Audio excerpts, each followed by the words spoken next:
15 მუშაობის შემდეგ ექსპერტებმა დაადასტურეს, რომ ინდოეთში გოას ქრისტეს ტაძრის სარკოფაგში აღმოჩენილი ადამიანის ხელის ფრაგმენტი ნამდვილად ქეთევან დედოფალს ეკუთვნის.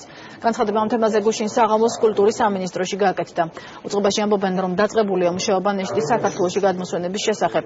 ცნობილია ასევე, რომ მინდური მხარე თანხმობის სანაცვლოდ ამ ეტაპზე $1 მილიონ ითხოვს.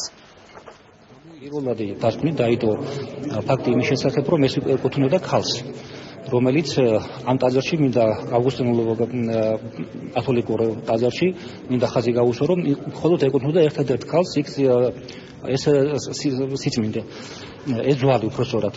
და ზუსტად ამან ეცხადყო, რომ 2009 წელს რომ ეს ნამდვილად ქალის მარჯვენა ხელმძღვანელი იყო და დღევანდელ დღეს უკვე დაიდო დნმ-ის ანალიზი იმას, რომ ეს ნამდვილად ქეთევან დედოფალს ეკუთვნის. მნიშვნელოვანი არის ის ფაქტი, რომ ის რაც მანამდე იყო გარკვეული, ასე ვთქვათ, კამათის საგანი, ახლახანს გავრცელებული ინფორმაციით უკვე როგორც ინდოელი, ასევე ქართული მეცნიერები თანხმდებიან იმაზე, რომ ძალიან დიდი ალბათობა არის იმისა, რომ სწორედ ის ასე ვთქვათ მონაპოვარი ეკუთვნის სწორედ ქეთევან დედოფალს. ამას ადასტურებს უკვე საერთაშორისო არქეოლოგიური საზოგადოების წარმომადგენლები.